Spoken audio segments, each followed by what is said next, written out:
Hey there, Silver Recaps here. Watch out. The story begins with a princess regaining consciousness.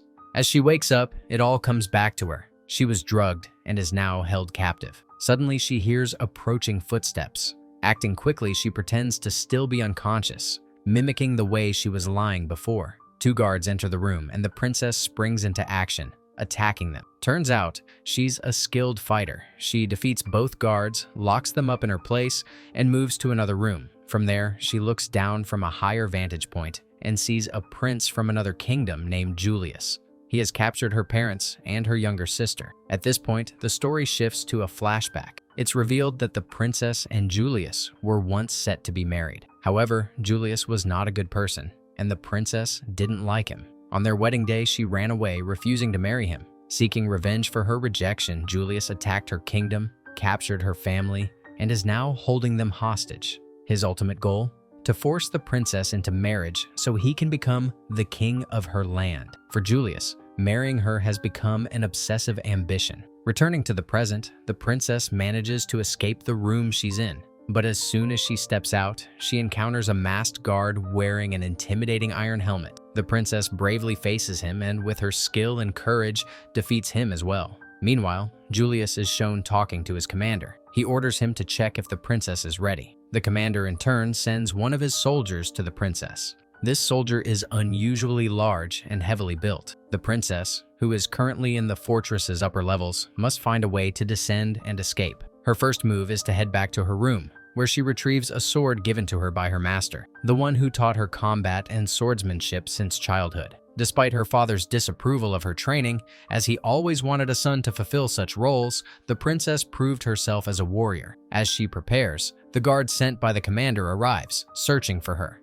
To avoid detection, the princess quickly lowers herself down from a wall and hides, dangling until the guard leaves. Once the coast is clear, she climbs back up and slips behind a curtain, moving stealthily along the wall. Through a small hole in the wall, she spies into Julius's chamber. There, she sees Julius with his lover, revealing that he is having an affair with his close ally. The princess seizes the opportunity and positions her sword to kill Julius through the hole. However, just as she's about to strike, a guard enters and informs Julius that the king has summoned him. Julius leaves the room, and the princess quickly retreats, escaping through a small opening in the wall. As she climbs out, she encounters a massive, powerful guard blocking her path. A fierce fight ensues. Despite the guard's immense strength, the princess uses her combat skills to overpower him, ultimately throwing him down from the upper level. The guard falls and lands right where Julius is standing. Realizing something is wrong, Julius orders his men to search every corner of the fortress and bring the princess to him at any cost. Soldiers rush to the upper levels to capture her. They soon locate her, and the princess is forced to fight them off. She skillfully takes down one soldier after another,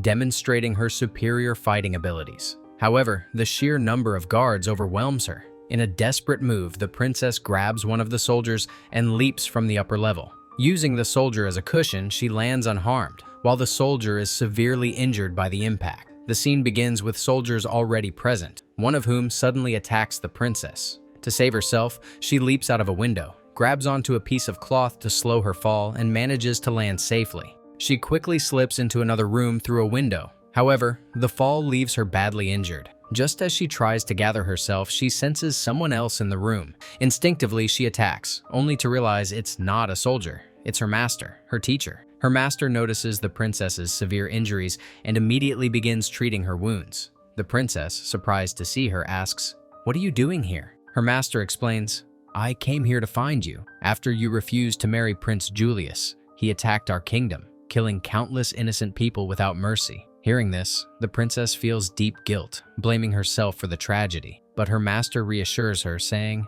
"This isn't your fault. Julius's actions are his own." Her master then reveals that she knows of a secret waterway that can lead them out of the fortress. The two of them move forward and eventually find themselves in the kitchen, where some of Julius's soldiers are harassing a woman. Without hesitation, the princess and her master attack the soldiers, freeing the woman and telling her to escape. Both women are exceptional fighters, and they quickly defeat the soldiers. Just then, Julius's lover, Myra, enters the scene. Myra is a skilled fighter and wields a dangerous whip-like weapon. She attacks fiercely, managing to wrap the whip around the princess's neck and suspend her in the air. The master, noticing this, immediately engages Mayra in combat, showing incredible skill. During their intense fight, the master lands a powerful punch, causing Mayra to lose her grip on the whip, freeing the princess.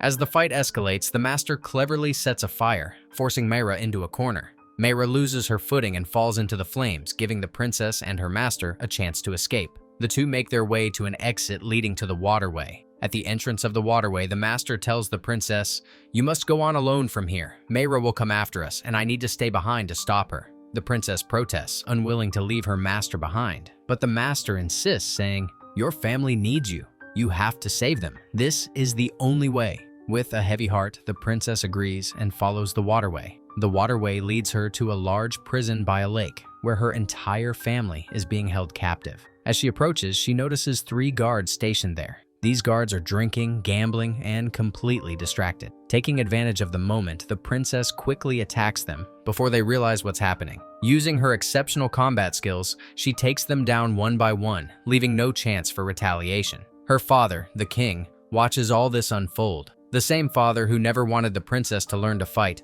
believing she should only act like a proper lady. After defeating the guards, the princess frees her family and begins to lead them out of the prison. However, before they can escape, a large group of soldiers arrives, surrounding them. The soldiers launch an attack, and despite her efforts, the princess is overwhelmed. She eventually loses consciousness. When she regains consciousness, she finds herself in Julius's chamber. Her family, including her parents and younger sister, is also there, along with her master, Mayra, who has been brought there by Julius's soldiers. The princess glares at Julius and declares, "I hate you, and soon I will kill you." Infuriated by her defiance, Julius smirks and says, "You will not marry me? Fine. Then I will marry your younger sister instead. Either way, I will become the king." He orders his soldiers to execute the princess. Sensing the gravity of the situation, the princess subtly signals her master to take her sister and escape. Just as Julius's soldiers move toward her, the princess suddenly attacks them with fierce determination. Her bold move provides the opportunity for her master to grab her younger sister and flee the scene. The guards grab the princess and throw her out of a window. She falls into a body of water, with her hands bound and unconscious. After a few seconds, she regains consciousness, and as she sinks deeper, a realization strikes her. She must save her family and her kingdom at any cost. Spotting a shard of glass in the water, she uses it to cut through the ropes binding her hands and swims to the surface, gasping for air. Determined and fueled by her sense of responsibility, the princess sneaks back into the fortress. As she moves cautiously, a guard confronts her. Just before the guard can attack, her younger sister, who had been hiding behind a large statue nearby, pushes the statue over. It topples onto the guard, killing him instantly. The princess, startled but relieved, reunites with her sister. Moments later, her master arrives, and the princess's joy multiplies upon seeing her. The 3 of them descend into an underground armory filled with weapons and armor. The princess and her master prepare for battle, donning armor and arming themselves with swords and shields. The princess turns to her younger sister and says, "You need to stay here. It's too dangerous out there." Her sister reluctantly agrees as the princess and her master head out to confront Julius's forces. Outside, the two face wave after wave of Julius's soldiers. The princess fights with unmatched ferocity, taking down enemy after enemy alongside her master. Word quickly reaches Julius that the princess is still alive. Furious, he sends even more soldiers after them, with strict orders. "Kill them both, but bring the younger sister back to me at all costs." Meanwhile, the younger sister, clad in armor for protection, makes her way to a church where their parents are being held captive. Julius has already made elaborate preparations for a forced wedding ceremony to marry her and secure his rule. The princess's younger sister secretly frees one of the master's allies held captive in the church. However, Julius notices her and immediately grabs her, dragging her to the church altar. He orders the priest to begin the wedding ceremony, knowing that this will secure his place as king. Meanwhile, outside the church, the princess and her master have already defeated countless soldiers. The master, leading her allies, arrives at the church gates but is confronted by Mayra, Julius's lover, who stands with her soldiers. A fierce battle ensues between the master's allies and Mayra's forces. The princess, determined to rescue her sister and parents, tries to enter the church, but Mayra blocks her path. The two engage in an intense fight. Both are skilled fighters, but the princess ultimately overpowers Mayra, defeating and killing her. With Mayra out of the way, the princess rushes into the church. Inside, chaos erupts as everyone fights. Julius attacks the princess's father, the king, and is about to deliver a fatal blow when the master intervenes and confronts Julius. A brutal fight breaks out between Julius and the master. Meanwhile, the princess enters the church and witnesses the scene. She also notices that her master is severely injured by Julius during their battle. Overcome with grief and anger, the princess watches as one of her master's allies carries the wounded master to safety. Now, it's just the princess and Julius.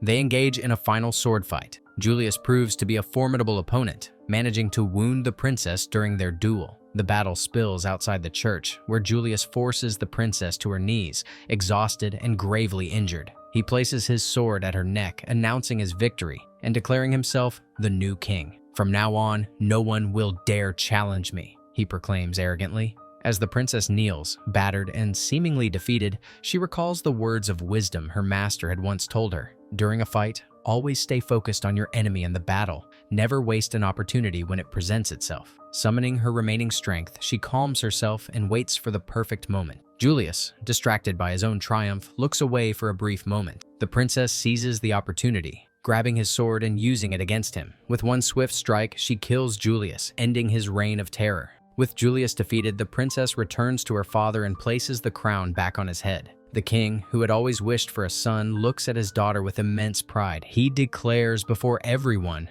"My daughter is my true heir. From this day forward, she will rule this kingdom. Daughters are no less than sons, and every girl in this kingdom will have the same rights as boys." The princess, overjoyed, notices that her master is still alive and recovering. Relieved and grateful, she smiles, knowing she has not only saved her family, but also her kingdom. The story concludes with the princess standing tall as a hero and a future queen, ready to lead her people into a brighter future.